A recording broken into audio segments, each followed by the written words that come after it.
Marwadi university మంచి భవిష్యత్తు కోసం తెలుగు విద్యార్థులు ఇష్టపడే university. Call 9059052378 9059052379. SS Rajamouli, Jakkanna ఈ పేరు తెలియనటువంటి వాళ్ళు ఎవరైనా ఉంటారా? ఎందుకంటే మన సినిమాల్ని ఆస్కార్ వరకు తీసుకుపోయిండు ఎవరైనా ఉన్నారు అంటే డైరెక్టర్, కేవలం ఒకే ఒక్క డైరెక్టర్ ఎస్ఎస్ రాజమౌళి. ఆయన సినిమాల్లో యాక్ట్ అయ్యేందుకు కావచ్చు, ఆయన సినిమాల్ని చూడ్డానికి కావచ్చు, మనం ఎంతగా ఎదురు చూస్తామో మనందరికీ తెలిసిందే. కానీ ఇన్నేళ్ల తర్వాత మామూలుగా అయితే అసలు జక్కన్న ఏ కాంట్రవర్సీలో ఉండడు, చాలా కూల్గా చేసుకుంటూ పోతాడు ఆయన పని. జస్ట్ సినిమాలు, డైరెక్షను, వాళ్ళ టీము ఏం స్టోరీ తీయాలా, ఇన్నిన్ని ఇయర్స్ ఒక సినిమాని తీయడానికి కూడా ప్లాన్ చేయాలంటే అది మామూలు విషయం కాదు. అట్లాంటి రాజమౌళి మీద ఒక వీడియో రిలీజ్ అయింది. అది కూడా రాజమౌళి దోస్తే అని చెప్తున్నాడు. యమదొంగ సినిమాల ఆయనతో పాటు వర్క్ చేస్తున్నా అని చెప్తున్నాడు. మేమిద్దరం క్లోజ్ ఫ్రెండ్ అని చెప్తున్నాడు. ఇట్లా కొత్తగా ఒక కొత్త పర్సన్ వచ్చి ఒక వీడియోను రిలీజ్ చేసి చాలా అంటే చాలా కాంట్రవర్సీస్కి సంబంధించిన కామెంట్స్ కూడా చేయడం జరిగింది. ఒకసారి ఆయన ఎవరు, మరి నిజంగా ఈయనని ఎవరైనా గుర్తుపడతారా? నాకైతే ఫర్ ద ఫస్ట్ టైం చూస్తున్నట్టు అనిపించింది. నేను చెప్పినట్టుగా ఈయననే రాజమౌళి ఫ్రెండ్. ఒక్కసారి ఆయన ఏం మాట్లాడిండో వినండి. India's number 1 director SS Rajamouli and Rama Rajamouli వల్ల నేను చనిపోతున్నాను. అందుకు సంబంధించి నేను ఇస్తున్న మరణ వాంగ్మూలం. వీడేంటి పబ్లిసిటీ కోసం ఇలా చేస్తున్నాడు అని మీరు అనుకోవద్దు. పబ్లిసిటీ చేసుకునేవాడు ఎవడో చనిపోవాలని అనుకోడు. అందుకే మరణ వాంగ్మూలం ఇస్తున్నాను. నేను పనిచేసిన వాళ్ళలో MM Keeravani, Gundam Gangaraju garu, Chandrashekhar Yeleti, Hanu Raghavapudi, Mythri movies MO Cherry, dream farmer Sudheer, ఇలా లిస్ట్ చెప్పుకుంటూ పోతే చాలా ఉంది. వీళ్ళందరికీ మా ఫ్రెండ్షిప్ గురించి తెలుసు. మేము ఎంత క్లోజ్ ఫ్రెండ్స్ ఏంటి అనేది అందరికీ తెలుసు. స్టోరీలోకి వస్తే మాది 1990 నుంచి ఫ్రెండ్స్. మాది 34 సంవత్సరాల ఫ్రెండ్షిప్. రామాయణం, మహాభారతం ఆడవాళ్ళ వల్ల జరిగాయి అంటే ఏంటో అనుకున్నాను, కానీ ఒక అమ్మాయి వల్ల మేము ఇలా అవ్వాల్సి వస్తుందని కళ్ళలో కూడా ఊహించలేదు. అందరి జీవితాలలోనే మా జీవితంలో కూడా ఒక అమ్మాయి ప్రవేశించింది. ముందు రాజమౌళి, తర్వాత నేను. As it is triangle love story, Arya 2. కానీ ముగ్గురం క్లోజ్ కాబట్టి ఇప్పుడు ఏం చేద్దాంరా నేను రాజమౌళిని అడిగితే, ఏం చేస్తాం, మీరు సాక్రిఫైస్ చేయాలి అన్నాడు. అలా ఎలా కుదురుతుంది, అలా సాక్రిఫైస్ చేయడం కుదరదు, మనం ముగ్గురం కలిసి ఉందాం అన్నాను. అది దారుణంగా ఉంటుంది అన్నాడు. అప్పుడు నేను పెళ్లి చేసుకుంటాను, అప్పుడు నలుగురం కలిసి ఉందాం అన్నాను. అది చాలా చండాలంగా ఉంటుంది, సమాజం ఒప్పుకోదు అన్నాడు. పరిస్థితి ఏంటంటే కాలం అన్నీ మార్చేస్తుంది, మీరు సాక్రిఫైస్ అవ్వండి అన్నాడు. ఓకే అని చెప్పి నేను సాక్రిఫైస్ అయిపోయాను. ఎందుకంటే కెరియర్ బిగినింగ్లో ఉన్నాం, ఎవరో వర్క్ లేదు. ఇదంతా శాంతి నివాసం కంటే ముందు జరిగిన విషయం. అప్పటికి ఇంకా కెరియర్ పీక్స్ రాలేదు. ఈ చిన్న చిన్న గొడవలకి ఇమ్మెచ్యూరిటీతో కొట్టుకుని చేయడం కంటే ఇది బెటర్ కదా అని చెప్పి నేను సాక్రిఫైస్ అయిపోయి పని చేసుకుంటూ వచ్చాను. ఇక్కడి వరకు అంతా బాగానే ఉంది. ఆ నంబర్ 1 డైరెక్టర్ అయిన తర్వాత ఆడికి ఏమొచ్చిందంటే డౌటు, నేను ఇవన్నీ ఎవరికో చెప్పేశాను అని చెప్పి నన్ను టార్చర్ పెట్టడం మొదలుపెట్టాడు. నా 30 సంవత్సరాల జీవితాన్ని ఆడి కోసం సాక్రిఫైస్ చేసినందుకు నన్ను టార్చర్ పెట్టడం మొదలుపెట్టాడు. ఎందుకు అంటే ఒకసారి ఆడికి నాకు చిన్న ఆర్గ్యుమెంట్ జరిగితే మన స్టోరీని సినిమాకి ఎంత ఇస్తాను అని ఒక మాట అన్నందుకు నాకు నరకం అంటే ఏంటో చూపించాడు. నా రిలేషన్ కట్టు భైరవగాడు, చెంపాగాడు, కార్తికేయ గారిని వీళ్ళందరినీ మేము పెంచాం. ఆడిని బాబా అంటారు, నన్ను బాబా అంటారు. అందరిని పెంచాం. వీళ్ళందరూ దూరం అయిపోయారు. నా ఫ్యామిలీ మొత్తం దూరం అయిపోయింది. ఎందుకంటే ఈ నంబర్ 1 డైరెక్టర్ అయ్యేటప్పుడు ఈ శాసించేస్తున్నాడు ప్రపంచాన్ని. శాసించేసి నన్ను చంపేయాలన్నంత టార్చర్ పెట్టాడు. ప్లస్ నేను గాడ్సన్ కాదు, అండ్ మహాత్మను చేయడానికి నేను శ్రీను. అందుకని చెప్పి నేను ఈ డెసిషన్ తీసుకున్నాను. ఈ డెసిషన్ తప్పు రైట్ అనేది నాకు పర్సనల్. 55 ఇయర్స్ ఎలాగ అయిపోయినాయి నాకు. 55 ఇయర్స్లో నో మ్యారేజ్, నో ఇది, ఓన్లీ సింగిల్ ఇలా బ్రతికారు. బట్ ఇలా నా వల్ల నా జీవితంలో ఎవరి జీవితం అవ్వకూడదని యూత్కి నేను ఇచ్చే సలహా ఏంటంటే, కెరియర్ని బిల్డ్ చేసుకోండి, అమ్మాయిల జోలికి వెళ్ళకండి. ఇది ఫ్రెండ్స్ నేను చెప్పదలుచుకున్నది. అందుకంటే ఏం లేదు. బాధ వస్తుంది. ఒక ఫ్రెండ్ వల్ల నా జీవితం ఇలా అయిందా? ఒక ఫ్రెండ్ కదా, ఫ్రెండ్ ఎప్పుడో అక్కడ అమరేశ్వర్ క్యాంప్ నుంచి మెడ్రాస్ వెళ్ళి, మెడ్రాస్ నుంచి వైజాగ్ వెళ్ళి, వైజాగ్ నుంచి హైదరాబాద్ వచ్చి ఎన్నో కలలు కానీ ఫైనల్గా నేను ఏ డిస్టర్బ్ చేయకపోయినా సరే వీడందరికీ చెప్పేసి ఉంటాడని ఒకే ఒక రీజన్తో నన్ను టార్చర్ పెట్టడం మొదలుపెట్టాడు. కాబట్టి మీ అందరితో షేర్ చేసుకుని అట్లీస్ట్ ఆడికి చెప్పినా అర్థమవుతలేదు కాబట్టి మీ అందరితో షేర్ చేసుకోవాలని చెప్పి షేర్ చేసుకుంటున్నాను. ఇది ప్లస్ ఇంకొకటి, ముగ్గురు మధ్య జరిగిన దానికి సాక్ష్యాలు అది ఏముండవు. నేను చనిపోతున్నాను కదా, సుమోటో కింద తీసుకుని లై డిటెక్టర్ టెస్ట్ పెడితే తెలుస్తుంది ఏది నిజమో ఏది అబద్ధం అనేది. ఎవరైనా లై డిటెక్టర్ టెస్ట్ పెడితే నిజాలు బయటపడతాయి. లై డిటెక్టర్ టెస్ట్ పెడితే కానీ తెలియవు ఏం జరిగిందనేది, మా ముగ్గురు మధ్య ఏం జరిగిందనేది. ఎనీవే ఏదన్నా సాడ్ ఫర్. నా పేరు శ్రీను 1234 ఆడే వేసాడు యమదొంగకి. మీరు 7వ నిమిషం దగ్గర కనబడింది శ్రీను 1234. ఉప్పులపాటి శ్రీనివాసరావు ఎగ్జిక్యూటివ్ ప్రొడ్యూసర్, ఉప్పులపాటి శ్రీనివాసరావు 1234 అని. ఇది నా మరణ వాంగ్మూలం. ఇది ఇప్పుడు ఈ ఆడియో ఎంత వైరల్గా మారింది అని అంటే చాలా చెప్తున్నారు. ట్రయాంగిల్ లవ్ స్టోరీ అంటున్నాడు, నేనేమి గాడ్సే కాదు, గాంధీ కాదు అంటున్నాడు. జస్ట్ మా ముగ్గురు మధ్యలో జరిగినటువంటి ఈ ఇన్సిడెంట్ ఆర్ ఈ ట్రాక్ ఆర్ ఈ ఎపిసోడ్ మొత్తంగా కూడా మా ముగ్గురికే తెలుసు. సో ఇది నేను ఎక్కడ స్ప్రెడ్ చేస్తానో అని నన్ను టార్చర్ చేయడం మొదలుపెట్టిండు.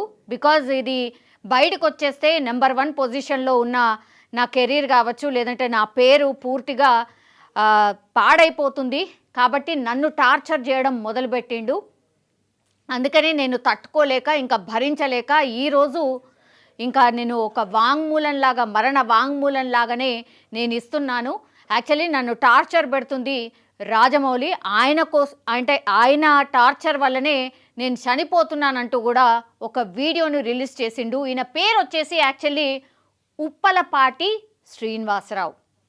యాక్చువల్లీ ఈ ఉప్పలపాటి శ్రీనివాసరావు పోలీసులకు లెటర్ కూడా రాసిండు. డైరెక్ట్ రాజమౌళికి సంబంధించే ఆయన మీదనే ఆరోపణలు కూడా చేసిండు. మనం ఇప్పటి వరకు విన్నాం. నా ఫ్రెండ్ అయినటువంటి India number 1 director SS Rajamouli, నేను 1990 నుంచే స్నేహితులం. మేము ఒకే కంచంలో తింటూ ఒకే మంచంలో పడుకుంటూ ఉండేవాళ్ళం.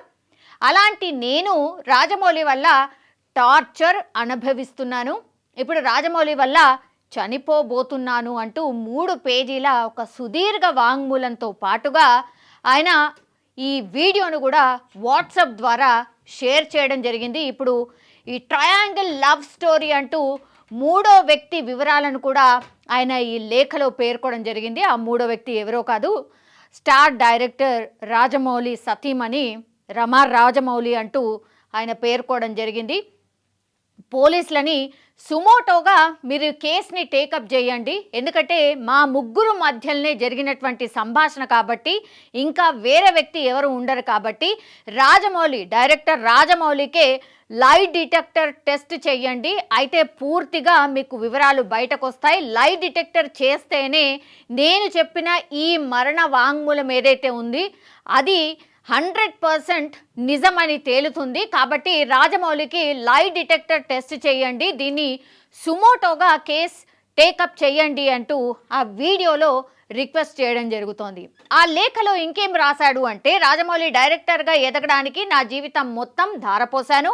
ఆయన కోసమే ఇప్పటి వరకు పెళ్లి చేసుకోకుండా బ్యాచులర్గా మిగిలిపోయాను. రాజమౌళి వల్లే నా జీవితం నాశనం అయిపోయింది. ఇప్పుడు నన్ను టార్చర్ చేస్తున్నారు. యమదొంగ సినిమాలో ఎగ్జిక్యూటివ్ ప్రొడ్యూసర్గా టైటిల్స్లో కూడా నా పేరుంది, కావాలంటే చెక్ చేసుకోండి అని కూడా ఆయన చెప్తున్న పరిస్థితి. అంతేకాక రాజమౌళికి క్షుద్ర పూజలు తెలుసు, అందుకే ఆయన సినిమాలు హిట్ అవుతున్నాయి. ఆ విద్యతో ఎవరినైనా ఆయన లోబర్చుకునే శక్తి ఉంది అంటూ కూడా ఆయన కాంట్రవర్సీ కామెంట్స్ కూడా చేసిండ్రు. అయితే ఆ లేఖలో ఆయన పేర్కొన్న విషయాలను నమ్మశక్యంగా లేకపోవడంతో కావాలనే ఆరోపణలు చేస్తున్నారా అనే అనుమానాలు కూడా వ్యక్తమవుతున్నాయి. రాజమౌళిని కావాలనే టార్గెట్ చేస్తున్నారా అనే అనుమానాలు కూడా పూర్తిగా వ్యక్తమవుతున్న పరిస్థితి అయితే కనిపిస్తోంది. యాక్చువల్లీ ఆ లెటర్ ఇదే, నేను మీకు చూపించబోతున్న లెటర్ ఏంటి అనేది కూడా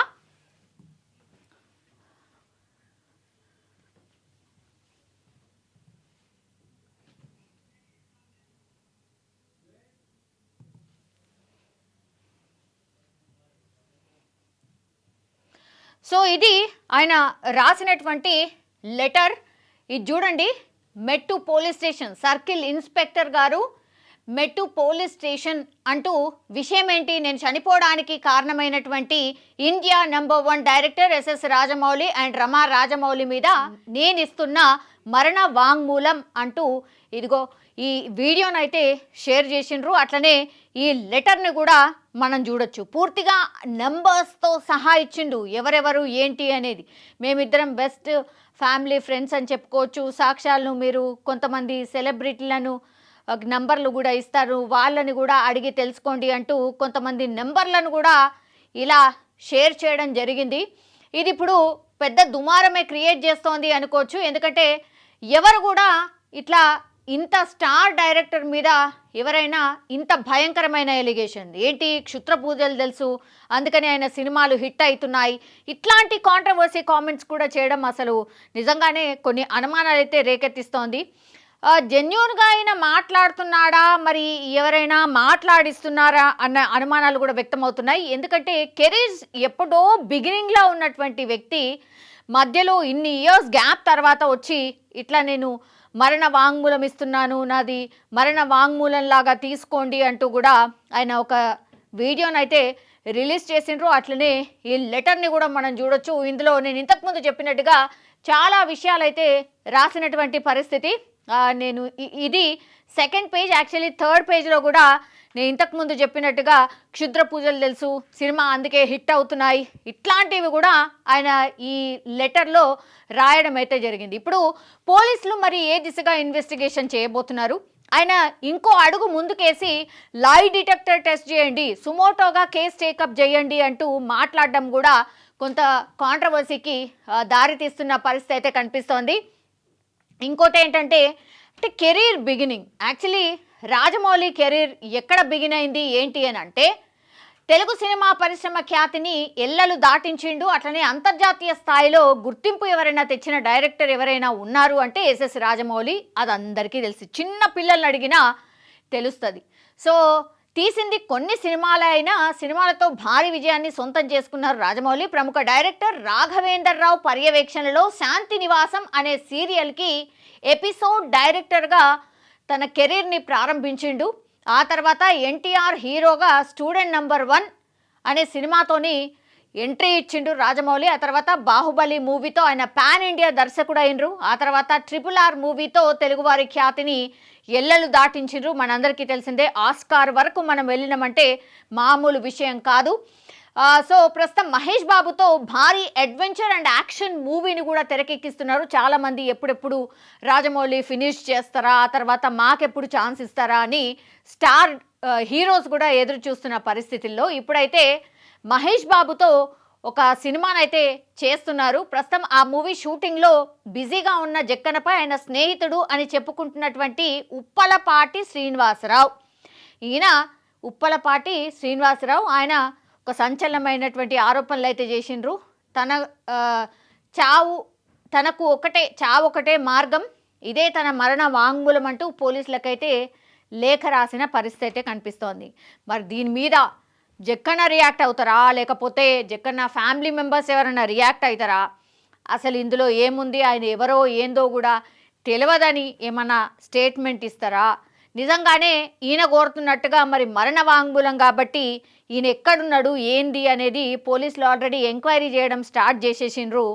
బికాస్ నేను చనిపోతున్నాను అంటూ వీడియో రిలీజ్ చేసిండు కాబట్టి ఇప్పుడు సోషల్ మీడియాలో పూర్తిగా వైరల్ అవుతున్న పరిస్థితి ఉంది. కాబట్టి మరి ఈ వ్యక్తి ఎక్కడున్నాడు ఏంది అనేది కూడా పోలీసులు సర్చ్ చేస్తున్న పరిస్థితి అయితే కనిపిస్తుంది. కానీ ఒకేసారి స్టార్ డైరెక్టర్ రాజమౌళి మీద ఒక వ్యక్తి వచ్చి మరణ వాంగ్మూలం ఇస్తున్నాను అంటూ కొన్ని సంచలనమైనటువంటి వ్యాఖ్యలు చేయడం, అట్లాగే ఒక లవ్ స్టోరీ నడిచింది మా మధ్యలో అని చెప్పడం, లై డిటెక్టర్ టెస్ట్ చేయండి రాజమౌళికి అని చెప్పడం ఇప్పుడు చాలా పెద్ద ఎత్తున కాంట్రవర్సీకి అయితే దారి తీస్తున్న పరిస్థితి. కానీ ఇన్నేళ్ల తర్వాత మరి ఇప్పుడొచ్చి ఎందుకు ఇట్లాంటి కామెంట్స్ చేస్తున్నారు అనేది కూడా ఒకటి డౌట్. ఆ తర్వాత అసలు ఈయన ఎవరైనా గుర్తుపడతారా, సినిమా ఇండస్ట్రీలో గతంలో ఉన్నాడా, మరి అంత పెద్ద స్టార్ డైరెక్టర్ మీద ఈయన ఎందుకని ఇంత కాంట్రవర్సీ కామెంట్స్ చేస్తున్నాడు ఏంది అనేది కూడా పోలీసులు ఆల్రెడీ ఎంక్వైరీ చేయడం అయితే స్టార్ట్ చేసిండ్రు. కానీ ఈ వ్యక్తి మరి కొన్ని నంబర్స్ కూడా ఇచ్చిండ్రు, కావాలంటే వీళ్ళని అడగండి అంటూ కూడా కొన్ని నంబర్స్ కూడా ఆ లేఖలో రాసినటువంటి పరిస్థితి. మరి ఎందుకని ఇప్పుడొచ్చి ఈయన ఇంత కాంట్రవర్సీ స్టేట్మెంట్ ఇవ్వడం, ఆ తర్వాత నేను చనిపోతున్నాను నా మరణ వాంగ్మూలం అని చెప్పడం, ఇప్పుడు రాజమౌళికి మరి పోలీసులు రాజమౌళి ఎక్కడ ఉంటే అక్కడికి వెళ్ళి డెఫినెట్లీ కాల్ చేసో లేకపోతే అక్కడికి వెళ్ళి మరి ఇతన్ని గుర్తుపడతారా ఏంటి అనే వివరాలు కూడా తెలుసుకునే అవకాశం అయితే డెఫినెట్లీ కనిపిస్తోంది. మరి ఈ ఫుల్ ఎపిసోడ్లో ఏం జరగొచ్చు ఏంటి అనేది కూడా అందరు ఎదురు చూస్తున్న పరిస్థితి అయితే కనిపిస్తోంది. ఎస్ఎస్ రాజమౌళికి సంబంధించిన ఈ కాంట్రవర్సీ వీడియో అండ్ ఆరోపణలు మనకందరికీ తెలిసిందే. ఇది డెఫినెట్లీ హంబక్ కావచ్చు, ఇది ఫాల్స్ స్టేట్మెంట్, అసలు ఈ వ్యక్తి ఎవరో ఏందో పెద్ద వైరల్ కావాలనో స్టేట్మెంట్ ఇచ్చిండ్రు అనేది కూడా చాలామంది ఆల్రెడీ రియాక్ట్ అవుతున్న పరిస్థితి అయితే కనిపిస్తోంది. బట్ పోలీసులు అండ్ చట్టం తన పని తను చేసుకుపోతుంది కాబట్టి డెఫినెట్లీ రాజమౌళి అండ్ వాళ్ళ ఫ్యామిలీని కూడా కాంటాక్ట్ అయ్యే అవకాశం ఉంది. ఈ పర్సన్ ఎవరు ఏంటి అనేది ఎంక్వైరీ చేసే అవకాశం కనిపిస్తోంది. అండ్ యాజ్ వెల్ యాజ్ ఈ పర్సన్ మరి ఇప్పుడు ఎక్కడున్నాడు ఏంటి, మరి చనిపోతున్నా అని వీడియో రిలీజ్ చేసిండు కాబట్టి కొన్ని గంటలైంది కాబట్టి మరి ఆయన పరిస్థితి ఏంటి, ఇప్పుడు ఆయన ఉన్నాడా లేడా, ఇలాంటి ఎంక్వైరీ అయితే పూర్తిగా చేస్తున్న సిచ్యువేషన్ అయితే కనిపిస్తోంది.